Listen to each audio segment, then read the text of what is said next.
What's up, world? It's Binks from Top Joint Productions. I'm here today with my dude Rick the Don. Yo, what's going on? It's your man Rick the Don.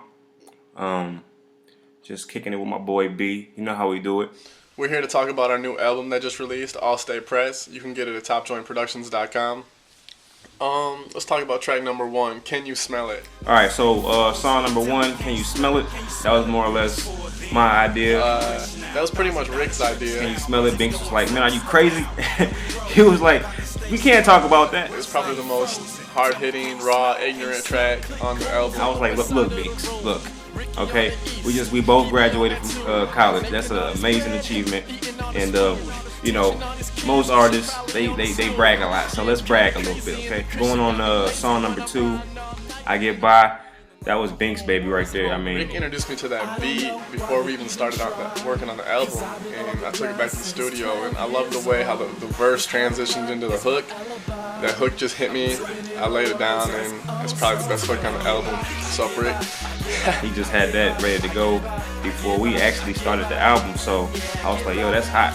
That's hot. And I wanted to go back and remember how it was when I was just barely getting by, coming from Detroit.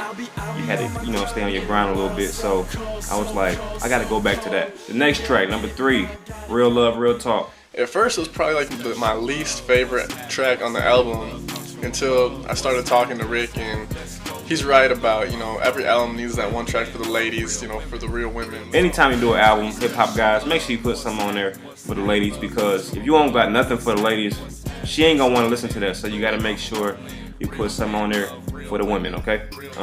That's why it plays a big part in the album, because other than that, we don't have another track directed just towards ladies. So that's definitely that track.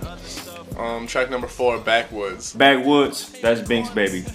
It was more or less a country feel on it. It brought me back to like a southern country feel, so that's where I went with it. Told him straight up, I know what I want the hook to be. He said okay, and his verse fit in just as well. And all I did was go back in my mind like, okay, Binks is from the country, I'm from the city. What was it like? I tried to capture one moment, one day in my youth, and that's pretty much what I got from it. Track number 5, Superhero, probably Rick's favorite track. But I would say it's at least one of my favorites. Superhero. Sometimes your family members look at you as a superhero, so that pressure can break you down a little bit.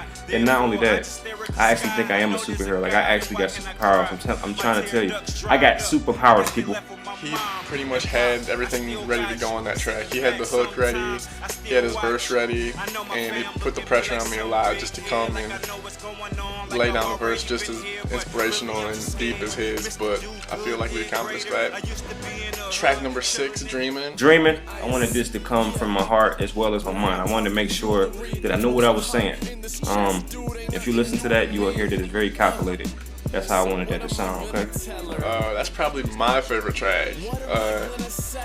I don't say much in my 2 verses, but I feel like what I do say says a lot. We're gonna go back to Black Boy and White Boy. Black Boy and White Boy. Black, yeah. Black Boy, White Boy. This is the first song that me and Rick collabed on. I was just pretty much trying to make a statement, black or white, no matter what color you are, you still going through the struggle, you still living on the same planet. So, it's a different song. But it's the same song. Track number 8, Welcome Home. This was a fun song to do because I went back in my head to what I want to tell people when I get home. I kind of went back in my mind a little bit and was like, man, what would it feel like to go back to the city? Or, sometimes I do go back to Detroit. Well, I wanted to let them know where my head was at and how I felt about things. And because Detroit has a lot of history, a lot of people, all they remember is the bad times. But I'm telling you, if you're from Detroit, then you would know, like I know, that Detroit is a beautiful place. So if I was you, I would go and check it out. Don't let nobody scare you. If you don't do crazy stuff won't happen to you. It's a simple philosophy. Number 9, Back Against the Wall. Another hard-hitting song. Definitely with club joint, like Rick said, something to bang your head across the steering wheel with. That was just me trying to go hard. I just wanted a track where I can just bang my head against the steering wheel while I was driving. So yeah, that definitely goes hard. Number 10, Lightning in a Bottle. That's probably one of the deepest songs on the album. No chorus because it didn't really call for one. And I'm telling you right now, I came in there and I'm telling you, we started freestyling, right? And it was like lightning in a bottle. You can't like write this stuff down. We just pretty much freestyled that and captured the moment as it stood right there in time. And that's why it's lightning in a bottle.